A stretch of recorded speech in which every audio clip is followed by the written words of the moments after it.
거룩한 산 제물 라는 제목으로 잠깐 말씀을 드렸습니다.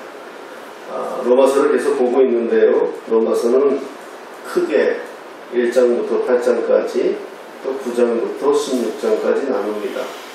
1장부터 8장까지는 구원을 어떻게 받느냐 라는 내용으로 기록되어져 있고 9장부터는 그러면 구원받은 자가 어떻게 살아야 하느냐 이렇게 나눌 수가 있습니다. 또 이것을 교리적으로 또 나눠보면 1장부터 11장까지는 구원에 대한 교리이고 12장부터는 그 윤리의 문제를 다루고 있는 것을 볼 수가 있습니다. 그래서 이렇게 로마서를 구분해서 조금 살펴볼 수 있고요. 이런 의미에서 이해하면 오늘 본문이 그러므로 이렇게 시작합니다. 제가 늘 이야기하죠. 바울에게 있어서 그러므로라는 단어가 나오면 굉장히 의미 있는 내용이 나온다라는 것을 제가 힌트로 말씀을 드렸습니다. 바울은 글을 쓰는 수사법이 되게 그렇습니다. 교리적인 부분을 항상 먼저 말합니다. 율법은 이렇게 이야기하고 있지 않느냐? 하나님은 이렇게 이야기하고 있지 않느냐? 우리의 믿음의 선배들은 이렇게 이야기하고 있지 않느냐? 이렇게 이런 식으로 교리적인 부분을 앞에다가 이야기하고 그런 다음에 그러면 교리는 하나님의 말씀은 이렇게 말하는데 그럼 우리는 어떻게 살아야 되겠느냐? 이렇게 이야기를 이런 방식으로 글을 전개한다는 거죠. 그래서 그러므로 라는 말이 나오면 조금 더 유념해 볼 수 있다. 오늘 본문도 마찬가지입니다. 자, 이제 예수 그리스도로 말미암아 우리가 의롭다함을 받았습니다. 이제 1장부터 우리가 11장까지 내용을 다 보았지 않습니까? 우리가 이제 그 죄 많은 인간이 하나님을 반역한 인간이 도저히 하나님의 구원을 받을 수 없는 대상인 인간이 하나님의 은혜로 돌감람나무, 창감람나무 막 이런 이야기도 나오면서 그 가운데에서 우리를 구원받은 더구나 유대인으로서 유대인이 하나님을 어떻게 반역하고 예수를 어떻게 반역하고 그럼에도 불구하고 과거에 우리의 백성들에게 한 언약을 붙들고 그럼에도 붙들고 하나님이 우리를 이렇게 구원해냈다라는 이야기를 했죠. 자, 근데 구원받은 이제 우리가 그럼 어떻게 살아야 하겠느냐? 그 시작이 12장 1절, 2절 오늘 본문입니다. 그래서 로마서에서 가장 인간에게 가장 환희를 줄 수 있는 기쁨을 줄 수 있는 성경이 8장이라면 그 구원을 받은 환희의 백성이 어떻게 살아가야 될까라는 의미에서 12장은 굉장한 의미를 가지고 있다. 중심 구조를 가지고 있다. 이렇게 볼 수가 있는 것입니다. 이제 구원받은 그리스도인이 세상에 나가 세상을 본받지 않고 세상을 뛰어넘어 살려면 어떻게 살아야 하겠느냐 그런 내용이 이제 시작되는 거죠. 그러면서 1절에 이렇게 말씀합니다. 그러므로 형제들아 내가 하나님의 모든 자비하심으로 너희를 권하노니 너희 몸을 하나님이 기뻐하시는 거룩한 산 제물로 드리라. 이는 너희가 드릴 영적 예배니라. 아멘. 이렇게 말씀합니다. 자, 우리가 예수를 믿고 난 후에 가장 먼저 일어나는 변화가 뭘까요? 알아맞히면 선물이 있습니다. 예수를 믿고 난 후에 가장 먼저 일어나는 변화. 알아맞히지 않아서 감사해야 됩니다. 내가 하나님의 성전이 됐다는 겁니다. 그런데 우리 몸에 변화는 없어요. 눈이 갑자기 3개가 된다든가, 코가 갑자기 2개가 된다든가, 우리가 숨을 물속에 들어서 1시간씩 있어도 숨이 안 막힌다. 이런 몸의 변화가 있는 건 없어요. 아무것도 없는데, 그럼에도 불구하고 내가 하나님의 성령의 전이 됐다는 것을 우리가 고백을 하게 됩니다. 예수 그리스도를 영접하면 성령께서 우리에게 오시지요. 그리고 우리가 주라고 고백하는 것처럼 주인이 되셔서 나의 몸은 지금부터 주님이 사용하시는 성전이 되지. 이게 가장 큰 변화예요. 그러니까 예수를 믿으면 예수를 주라고 고백하는 순간 성령께서 내게 임재하시죠. 그래서 성령이 내게 임재하시는 순간 우리가 이것이 고백되어지죠. 이 내용이 고린도전서 6장 19절이죠.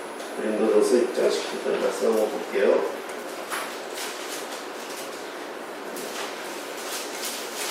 고린도전서 6장 19절 270페이지입니다.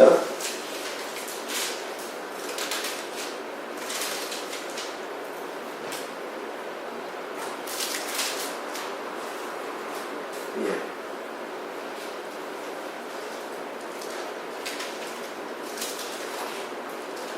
6장 19절 읽겠습니다. 시작. 너희 몸은 너희가 하나님께로부터 받은 바 너희 가운데 계신 성령의 전인 줄을 알지 못하느냐. 너희는 너희 자신의 것이 아니라. 20절도 읽겠습니다. 시작. 값으로 산 것이 되었으니 그러니 너희 몸으로 하나님께 영광을 돌리라. 아멘. 예. 우리가 우리의 몸은 하나님께 받았다. 물론 부모에도 받았지만 그 기원은 하나님이시죠. 그런데 성령이 우리 가운데 계시면 그때부터 뭐다? 성령의 전이다. 이제는 너희 것이 아니다. 그런데 문제는 뭐죠? 그렇게 살고 있느냐라는 거예요. 그렇지 못하지요. 정말 내 몸이 주님의 것입니까? 그러면 주님이 기뻐하시지 않는 것은 우리 몸으로 할 수 없죠. 그래서 제가 청년들 사역할 때 청년들한테 이 말씀 가지고 그런 말을 많이 했어요. 정말 내가 너희들이 거룩한 산제사다, 산제물이다, 내가 주의 성령의 전이다, 나의 몸은 이제 하나님 거다 고백한다. 근데 거기다 어찌 더러운 걸 담을 수가 있겠느냐. 그런데 어찌 그 더러운 곳에 내 몸을 갖다 세울 수 있겠느냐. 흔들어 제끼고 내가 내 몸을 함부로 할 수 있겠느냐. 그건 거짓말쟁이지 않느냐. 내 몸이 정말 하나님의 몸이라고 인정하느냐라는 거죠. 내 몸이 정말 하나님의 것으로 인정하면 하나님이 기뻐하시지 않는 것은 내 몸을 통해서 할 수 없다는 거죠. 내 몸이 하나님의 거룩한 의의 병기로 드려야 되고 내가 부르신 이의 병기가 될 수 있어야 되는데, 그런데 내 몸이 아니라 하나님의 것임을 인정하면 우리가 불의의 병기로 내 몸을 드릴 수가 없다라는 거죠. 왜 그렇습니까? 하나님이 값으로 사셨다. 오늘 그렇게 이야기하고 있지 않습니까? 너희 자신의 것이 아니라 값으로 산 것이 되었으니, 이렇게 나온단 말입니다. 자, 값으로 샀다. 이게 뭘 의미합니까? 예수님이 나의 죄를 대신해서 십자가에서 죽으셨다는 거잖아요. 대속하셨다는 거잖아요. 그러니까 구원은 나는 공짜지만 하나님 아버지의 입장에서는 아들을 죽이신 대단한 사건이거든요.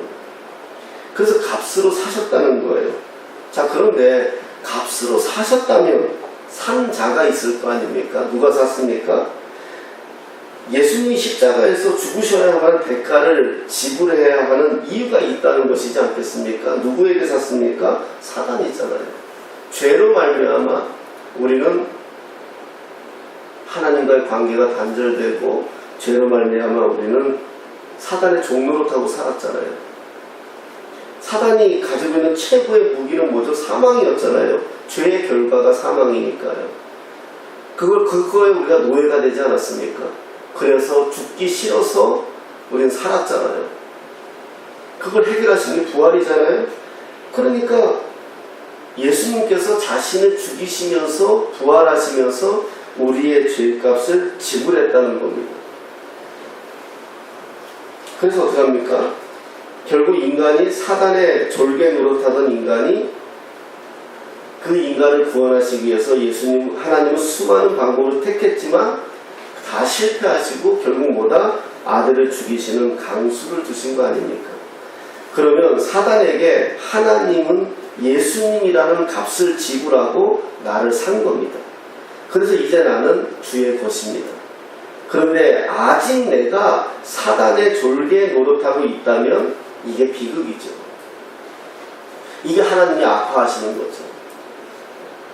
자기 아들을 죽이시면서까지 나를 해방시켜 주셨는데, 나를 구원해 주셨는데, 그래서 진리 안에서 자유롭게 살기를 원하는데 그렇게 살지 않고 여전히 과거에 매여서, 여전히 과거에 얽매여서 살아가고 있다면 예수님의 피값은 다 어디 갔어요? 그럴 수 없다. 그런즉 하나님께 이제는 영광 돌리는 사람이 되라. 그게 맞다는 겁니다. 그런데 아직 하나님께 영광 돌리는 사람이 아니라 그 불의의 병기로 내가 사용되고 있다면, 하나님의 전이라고 말하면서 여전히 나의 의지대로 살고 있다면, 내 의지로 산다는 건 결국 뭐다? 사단의 방식대로 내가 아직 살아가고 있다는 것이거든요. 사단은요, 계속 우리 축켜 세웁니다. 너 잘하고 있다. 너 잘해. 너 그래, 그렇게 잘하고 있어. 그렇게 하는 거죠. 그러나 성경이나 성령은 계속해서 뭐랍니까? 우리를 절제시키고, 우리를 스탑시키고. 그러니까 이게 처음에는 못 받아들이는 겁니다. 안 되는 겁니다. 내 몸이 과거로 자꾸 돌아가죠. 이 시대에 만연하고 있는 타락이 무엇이겠습니까? 우리 그리스도인들이 마음대로 산다는 겁니다. 세상은요, 어떻게 살든 상관이 없어요. 원래 그렇게 살아가는 거예요. 거기는요. 세상이 더럽다, 세상이 악하다, 세상이 음란하다, 그건 원래 그래요. 주님 오실 때까지 그러는 거예요. 그 가운데서 우리가 구별되어 사는 것 뿐이에요. 그런데 우리도 그렇게 사니까, 그러니까 그게 이제 문제가 되는 거죠. 오늘 본문 시작이 어떻게 시작합니까? 그러므로 형제들아, 내가 하나님의 모든 자비하심으로 너희를 권하노니 너희의 몸을 하나님이 기뻐하시는 거룩한 산 제사로 드리라. 이렇게 말씀합니다. 우리 몸을 산 제사로 드리라. 산 제물로 드리라. 자, 그 앞에 조건이 있죠. 뭐죠? 거룩한입니다. 거룩. 거룩은 구별을 의미하는 단어이지 않습니까? 세상에 있지만 세상 것이 아니고 하나님 앞에 있는 것처럼 구별된 존재를 의미합니다. 그래서 거룩은 목적이 있는 것입니다. 그 목적이 무엇입니까? 하나님의 영광입니다. 거룩하다는 것은 우리가 성경책 끼고 교회에 나오는 것을 의미하는 것이 아니라, 거룩하다는 것은 내 삶에서 하나님을 드러내고 하나님께 영광을 돌려드리는 행위까지 가야 거룩한 겁니다. 술을 안 먹어서 거룩한 것이 아니라, 내가 절제해서 어떤 다른 잘못한 것을 안 해서 거룩한 것이 아니라, 그 행위를 통해서 하나님의 영광까지 도달해야 그게 거룩하다라고 말한다는 것입니다. 제가 언제도 이야기해서 말하는 게 그렇지만, 이제 제가 제 인생에서 가장 행복한 그 순간이 두 번 있었습니다. 한 번은 1989년도죠, 그죠? 3월 21일 날 12시 58분 한의정 산부인과에서 우리 아이가 태어났어요. 그럼 저는 24살, 25살인가요?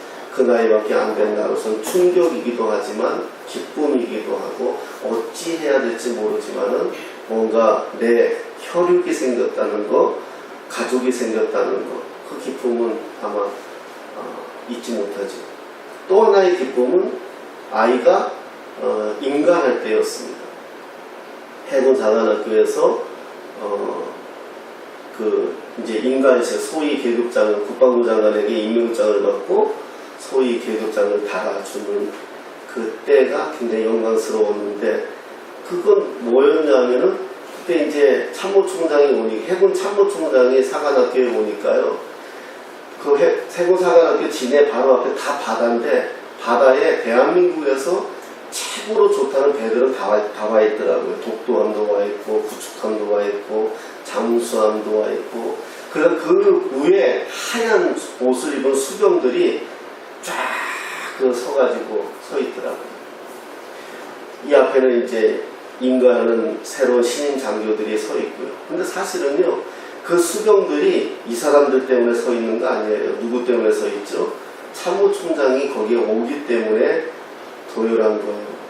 그러니까 지금 이 임관하는 이들을 축하한다고 말하지만, 사실은 그 자리에 참모총장이 오니까 막 난리가 나는 거예요. 예포도 쏘고, 방풍포 예포도 쏘고, 막 노래도 부르고 이러더라고요.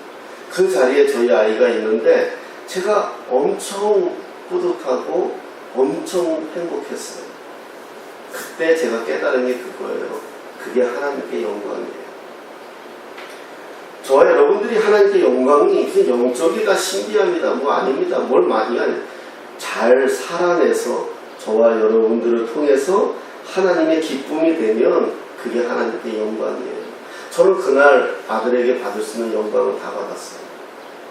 제가 어떤 그런 장면을 어떻게 볼 수 있겠고 그 앞에 그 당석에서 동일하게 참모총장하고 같이 서서 동일하게 그 영광을 받을 수 있겠어요.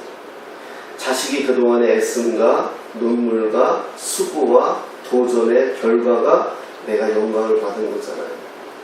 그게 영광이에요. 여러분들이 삶에서 그리스도인답게 잘 살아내서 그래서 그것을 하나님께 영광이 돌려드리면 그 영광이 되는 거예요. 우리가 뭘 많이 해서 우리가 무슨 교회를 막 하나 져가지고 우리가 무슨 뭘 이렇게 이게 아니고요. 그건 일발성이고요. 오늘 얘기하는 것은 그런 게 아닙니다. 나라는 사람을 통해서 하나님께 드리는 영광. 과거의 제사는 어땠습니까? 동물의 각을 떠서 불에 태워서 드렸습니다. 그런데 그렇게 팔려온 그 짐승은 이미 구별된 거죠. 끌려왔다는 순간 택함을 받은 거잖아요. 하나님께 제사 드릴 제물로 택함을 받아왔잖아요. 그게 구별이에요. 선택됐다는 거예요. 그 선택된 그가 자기의 몸을 불살라서 그 연기가 하늘로 올라가는 것을 통해서 한 사람이 죄사함을 받는 게 구약의 제사잖아요.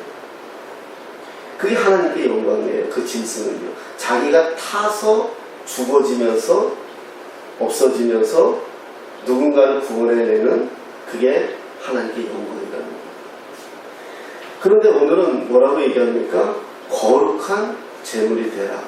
산 제물이 되라. 이렇게 말씀한다는 겁니다. 거룩한 하나님의, 근데 여기서 중요한 것은 1절에 나오는 거룩한 산 제물이 되기 전에 중요한 게 뭐다? 하나님의 모든 자비하심으로 너희를 권하노니, 이 말씀이에요. 이 말씀이 내가 하나님의 모든 자비하심으로 너희를 권하노니, 아까 그 짐승 이야기 했잖아요. 그 짐승의 입장에서는 사람 때 대신 죽는 게 뭐가 영광이겠어요? 그런 슬픔이죠. 그 죽음을 맞이하는 건데요. 그런데 그 죽음을 통해서 한 사람이 죄가 사함을 받고 그는 하나님께 영광이 되기 때문에 그는 은혜예요. 그걸 이렇게 이야기해 주는 거예요. 하나님의 모든 자비하심이에요. 저와 여러분들이 오늘 여기에 이 자리에 예배한다는 거, 부르심을 입었다는 거 어디에 포함된다? 하나님의 모든 자비하심이라는 거. 이걸 잊으면 안 돼요. 우리가 의가 들어가는 건 뭐죠? 내가 했다는 거예요. 옛날에 어떤 시골의 장로님이 교회를 새로 짓고 교회 입구에다가 옛날에 큰 괴종식이 있었잖아요. 하나 탁 달아놨대요. 교회 올 때마다 입구에 보면서 얼마나 뿌듯하겠어요. 내가 달아놓은 건데. 그러니까 야, 교회가 역시 이 괴종식을 하나 달아놨더니 돈이 되는구나. 야, 또 모양이 사는구나 해서 장로님이 뿌듯했는데 어느 날 신임 새로운 목사님 오시더니 야, 저 구닥다리 치워버리라고 어느 날 교회 나왔더니 그 구닥다리가 없어졌더래. 그래서 교회 옮겼대요.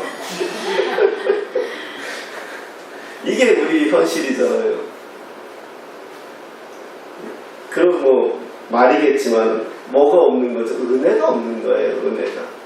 내가 여기서 지금 예배를 드리고 있다는 거, 내가 여기서 하나님을 어떤 사람을 대신해서 죽을 수 있다는 거, 이것이 하나님께 영광이 된다는 게, 이것을 내가 안다는 거, 깨닫다는 거, 이게 하나님의 모든 자비하심이에요.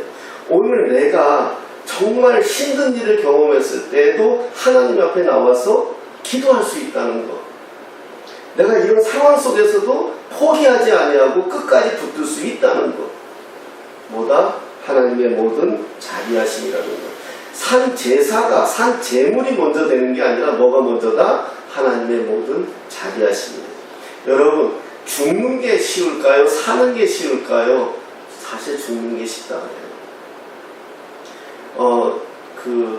어디서 어떤 선교사님 우리 제주도 갔을 때도 그거 보았지만은, 우리 아프가니스탄에서 이렇게 납치돼가지고 한번 어디 교회라고 말을 못하겠고, 그 교회에서 이렇게 아프가니스탄 선교하러 갔다가 단체가 납치돼가지고 한번 TV 탄 적이 있어요.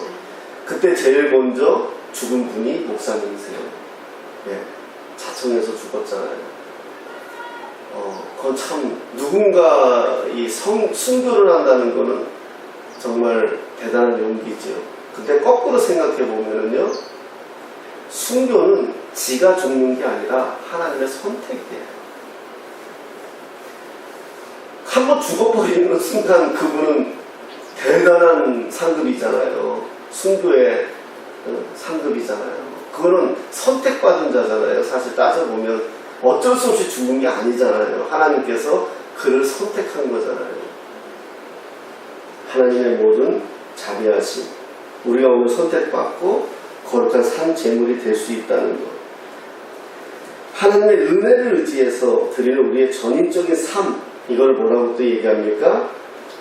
우리가 영적인 예배다, 산 제물로 드리라 해놓고 이는 너희가 드릴 영적 예배니라. 이 영적 예배다 하니까 사람들이 헷갈려요. 영적 예배다 하니까 신비한 어떤 이런 신령과 진정으로 이렇게 옛날에 번역한 것처럼 그렇게 가는데, 이게 로이킨이라는 말이 맞을 거예요. 로이킨이라는 말이 맞을 텐데, 이게 영적이라는 단어가 헬라어로 로이킨이라는 말이 맞을 텐데, 그 말은 합당하다, 이런 의미를 갖고 있어요. 그러니까 너희가 드릴 합당한 예배다, 이런 뜻이에요.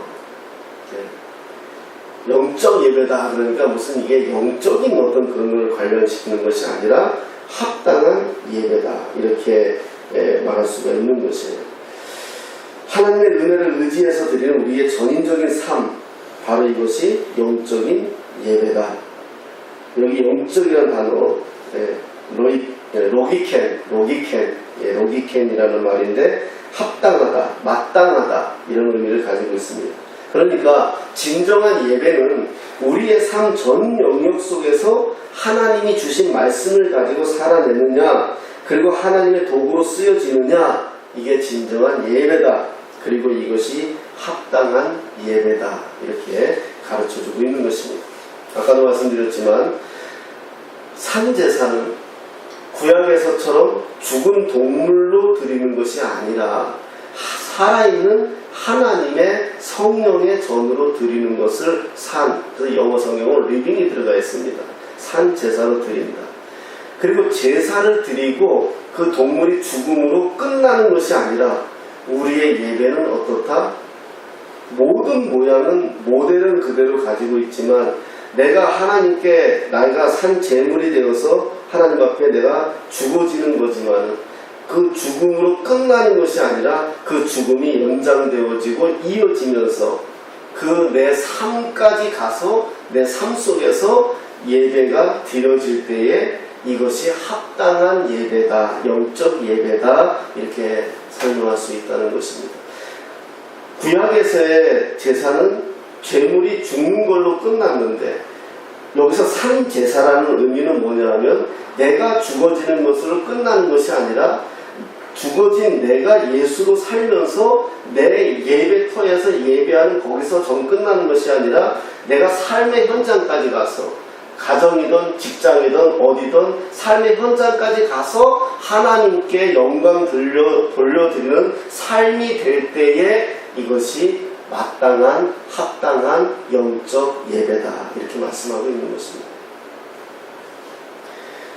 그런데 이렇게 살기 위해서 가장 경계해야 할 것이 있다는 겁니다. 그게 뭐다? 바로 이 세대를 본받지 말라라는 것입니다.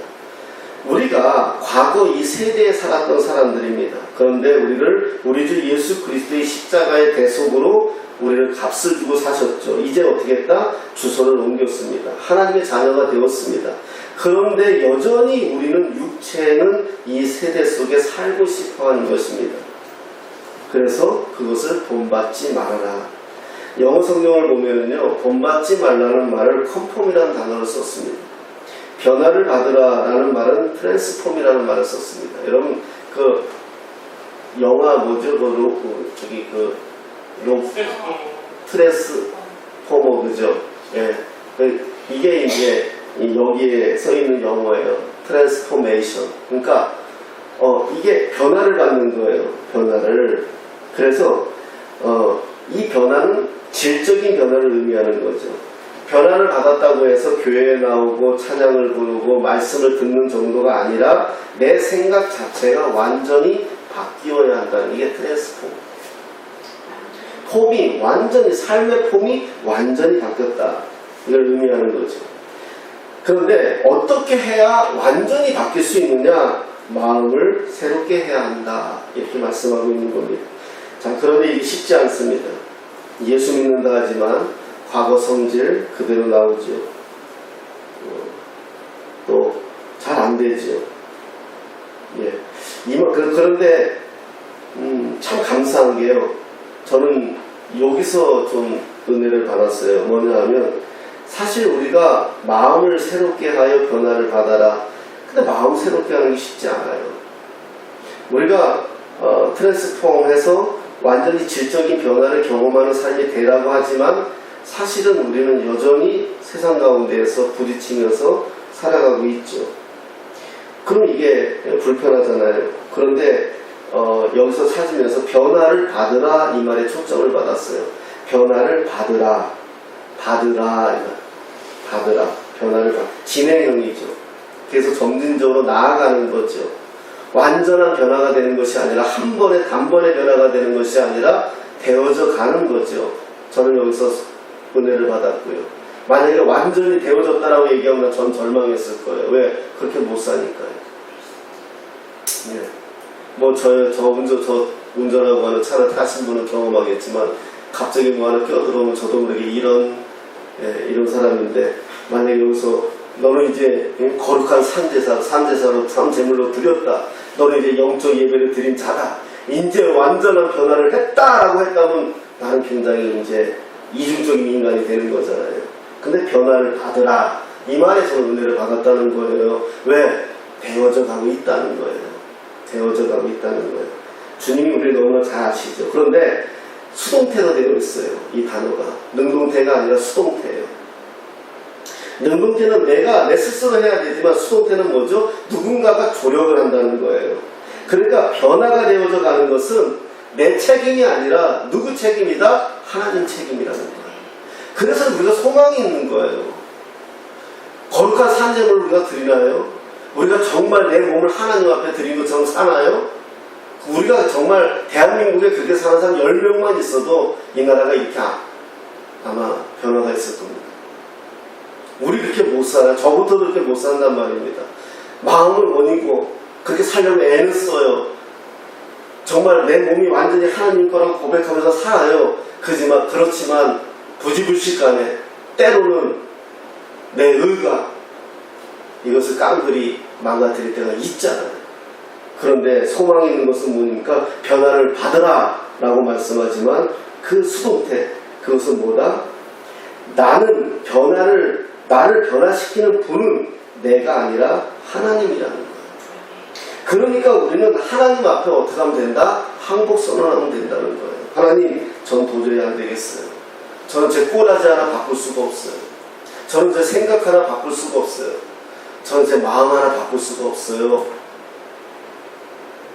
하나님, 내가 어떻게 하면 좋겠습니까? 여기서부터 뭐가 시작한다? 변화가 시작한다는 거예요. 주님이 일하신다는 거예요. 그 다음은 뭐죠? 분별이라는 단어가 나와요. 분별은 무엇입니까? 하나님의 선하시고 기뻐하시고 온전하신 뜻이 무엇인지 분별하라. 이 말은 과거에는 어떤 게 하나님이 선하시고 기뻐하시고 온전히 여기는지 몰랐다는 거예요. 관심도 없었다는 거예요. 우리가 누군가를 사랑하게 되면 어떻죠? 그 사람이 어떤 음식을 좋아할까, 무엇을 좋아할까 관심이 막 가잖아요. 그 사람 마음에 들고 싶어 하잖아요. 이제 거룩한 산제사로 산제물로 내가 하나님께 드려지고 내 삶이 영적 예배가 되어지고 내가 하나님의 말씀 안에서 내가 변화되어져가는 나를 발견하고 내가 삶이 온전히 변화되어져 가니까 뭐가 눈에 들어온다? 하나님이 뭘 기뻐하시지? 이게 들어온다는 거예요. 하나님이 어떻게 하면 즐거워하실까? 이게 들어온다는 거예요. 마음을 바꾸려면 강한 의지가 필요합니다. 하지만 우리 인간은 어떻죠? 로마서 7장 19절에 이런 말씀이 있습니다.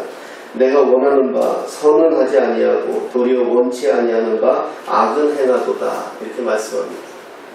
우리는요, 악을 행하는 데는 아주 자연스러워요. 선을 행하는 데는 굉장히 부자연스러워요. 남 험담하는 이야기에 자리에 앉아있으면 아주 즐거워요. 그러나 누구 칭찬하는 자리에 앉아있으면 괜히 껄쩍지근해요. 나만 그런지 모르겠어요. 이게 인간의 사실이지 않습니까? 근데 삶의 변화는 이걸 깨뜨려야 한다는 것인데, 여기서 우리가 하나 얻을 수 있는 팁이 있습니다. 무엇입니까? 바로 우리 주 예수 그리스도입니다. 주님은 항상 이렇게 기도하셨습니다. 아버지, 내 뜻대로 마옵시고 아버지 뜻대로 하옵소서. 결국 이 세대를 본받지 않고 마음을 새롭게 하고 분별의 삶을 사는 동력은 뭐다? 내 뜻대로 사는 것이 아니라 하나님의 뜻대로 사는 것이다 라는 것입니다. 우리가 강력한 하나님의 은혜를 받으면 제일 먼저 나오는 고백이 무엇입니까? 제가 좀 죄송한 표현으로 이 고백 잘못해서 폐가 망신하는 사람들 많아요. 요즘은 그런 거 없어요. 어디 가서 막 이렇게 부흥 집회라든가 아니면 교회에서 은혜가 한참 막 뜨거울 때다든가 이러면 막 은혜 받잖아요. 막 갑자기 막 그냥 저만 그러나요? 저도 그럴 때 있었어요. 같이 예배 드리면서 막 어떤 때 죄송한 표현으로 전문 용어로 소변이 다 찔끔찔끔 나올 정도로 막 그냥 떨릴 때가 있어요. 말씀 듣는데도요. 여러분 이런 거 경험해 보셨나요? 예, 목사가 설교를 잘 못해서 경험하지 못해서 죄송한데 이게 경험이 됐어요. 저는 그냥 별 말씀 아니에요. 내가 녹음해서 옛날에 테이프 다 녹음해서 교회에 비치해놨잖아요. 옛날에 그래요. 요즘은 안 하는데 옛날 교회는 그랬어요. 목사님 설교 다 해가지고 녹음시켜서 테이프 비치해놓고 하나에 1,000원씩 사갖고 가서 가라 그래가지고 성교비 쓰고 그랬어요. 그럼 나중에 그 은혜를 다시 한번 느끼려고 테이프 갖다 들으면 그 은혜가 안 와요. 근데 그 자리에서는요 내가 막 뜨거워지는 거야. 막 그냥 말을 막 맞아 이래요. 그 은혜를 이렇게 살아야지. 그럴 때가 있잖아요. 근데 그때 갑자기 내가 아파트를 한 채 바치겠다고 이래가지고 이거 하나님 앞에 물릴 수도 없고 이런 거 진짜 있었어요. 상담도 왔어요. 이거 어떻게 해야 돼요? 실명 거론 안 하겠는데 저 포항에서 자기가 뜨거웠어요. 이분이 우리 교회 와가지고 막 기도하면서 뜨거워가지고 자기 속으로 그랬다는 거야. 내가 이번에 고래가 이제 잡히는 게 아니라 이렇게 그물에 걸리면서 죽으면은 합법이에요. 내가 잡으면 불법이에요. 근데 잡히면 로또예요. 내가 죽어 있으면은요. 내 그물에 죽어 있으면 로또예요. 그건 내 소유권이 되기 때문에. 그러면 그 고래가 엄청 비싸잖아요. 지금 안 잡으니까 비싸잖아요. 그래서 수천만 원도 되고 수백만 원도 되고 그래요. 고래에 따라서. 근데 이분이 그랬더니 고래 한 마리 잡히면 내가 그대로 내가 바치겠다고 진짜 진짜 잡혀가지고 밤에 그것도 새벽에 전화와서 얼마나 걱정해서 새벽에 전화가 왔겠어요. 목사님 이거 바쳐야 돼요? 말아야 돼요? 그래서 내가 목사한테 그렇게 물어보면 내가 바치지 말라 그럴까요? 그럴 때 있잖아요. 강력한 하나님의 은혜를 받으면 제일 먼저 나오는 고백이 뭡니까? 저 같은 경우는 그랬습니다. 아버지, 이제 아버지 뜻대로 살겠습니다. 저는 그랬어요. 아버지, 내가 이제 아버지 뜻대로 살게요. 제가 너무 뺑뺑 돌았네요. 내가 정말 아버지 뜻을 몰랐네요. 내가 10대 부모 잃고 돈 벌어보겠다고 20대 꼴값 떨어보고 별의별 인생을 다 살면서 정말 내가 한번 인생을 살아보겠노라 했는데 이제 하나님 아버지를 만나고 보니 이제는 내가 주님 뜻대로 살겠습니다. 그러면서 내가 밀양에 있는 어느 기도원에 들어가서 금식하고 하나님 그때 저를 많이 사랑하신 것 같아요. 금식 오래 할지 오래 못한다는 거 아시고 딱 3일 만에 응답해 주시더라고요. 만약에 한 5일 갔으면 포기해서 내려왔을 거예요. 3일 만에. 그래서 하나님 이렇게 딜한 게 나는 처자식이겠습니까? 하나님 처자식은 책임져 주십시오. 저는 어떻게 살아도 좋습니다. 저는 이제 살 만큼 살아도 받고 누릴 만큼 누려도 받고 세상에서 꼴값도 떨어받고 그렇기 때문에 이제 나는 그냥 죽어도 됩니다. 주님 만난 것으로 죽어도 되니까 다만 내 처자식은 내가 결혼하기 전이 아니라 결혼을 후기 때문에 제 처자식은 주님이 책임져 주셨으면 좋겠습니다. 그것만 약속해 주시면 제가 목숨 걸고 주님의 뜻을 이루겠습니다. 네, 그렇게 기도한 적이 있어요. 아버지 뜻대로 살겠다. 내 삶의 방식을 깨고 주님의 방식대로 살겠다. 이런 고백을 했어요. 왜냐하면 하나님의 선하시고 기뻐하시고 온전하신 뜻이 무엇인지 알게 되기 때문에 그랬어요. 여러분, 정리하면 그렇습니다. 그러므로 형제들아, 내가 하나님의 모든 자비하심으로 우리는 하나님의 모든 자비하심 가운데에서 선택받은 자들이고 죽을 수 있는 자들이고 부름을 받은 자들의 사실을 기억하시기 바랍니다. 너희를 권하노니 너희 몸을 하나님이 기뻐하시는 거룩한 산 제물로 드리라. 이제 우리 거가 아닙니다. 주님에게 드려진 제물이 되어버렸습니다. 제물은 뭐죠? 죽어지는 겁니다. 태워지는 겁니다. 우리의 삶이 주님 앞에 태워지는 겁니다. 주님 앞에 드려지는 겁니다. 이제 소유권이 내가 아니라 하나님의 것입니다. 그것을 우리가 아는 자들입니다. 이제 그런 너희가 드릴 영적 예배, 합당한 예배는 뭡니까? 이 세대를 본받지 않고 살아가는 겁니다. 세상을 본받는 삶이 아니라 세상을 뛰어넘는 삶이 되는 것입니다. 이제 오직 마음을 새롭게 하고 변화를 받아야 되는 이유가 무엇입니까? 하나님의 선하시고 기뻐하시고 온전한 뜻이 무엇인지 분별되기 때문에 그렇습니다. 사랑하는 여러분, 하루를 살아도 하나님으로 쓰임받는 저와 여러분 되시기를 축복합니다. 오늘 우리가 서 있는 장소가 하나님의 선하시고 기뻐하시고 온전하신 뜻이 있는지 묻고, 그렇다면 우리는 거기에 목숨 걸고 주님 앞에 못 받고 하나님의 마음으로 살아내야 된다는 것입니다. 세상은 우리를 유혹합니다. 세상은 좋은 곳으로 우리를 얼마나 많이 유혹하는지 모릅니다. 하나님의 방식대로 살아가는 걸 싫어합니다. 하나님의 뜻대로 살아가는 걸 싫어합니다. 세상은 좀 더 눕자, 좀 더 자자, 좀 더 즐기자, 좀 더 하자, 인생은 유하는 거다, 우리는 할 수 있는 것은 해야 된다. 이게 세상이 주는 본입니다. 그럼 우리 거꾸로 사는 사람들 아닙니까? 우리는 세상은 무한하다. 우리의 즐거움은 여기에 있는 것이 아니다. 우리의 기쁨이 여기에 있는 것이 아니다. 우리의 즐거움과 우리의 기쁨과 우리의 선함은 하나님께 있는 것이다. 나는 태워져 죽는 한이 있더라도 하나님께서 영광만 받을 수 있다면 나는 그 길을 선택하겠다. 우리 이런 사람들 아닙니까? 그러니 세상하고 충돌할 수밖에 없는 겁니다. 그 충돌을 두려워하지 마시고 오히려 당당히 서내시고 오히려 영광을 돌려드리면서 하나님 앞에 칭찬받고 사랑받는 저와 여러분 되시기를 예수님의 이름으로 축복합니다.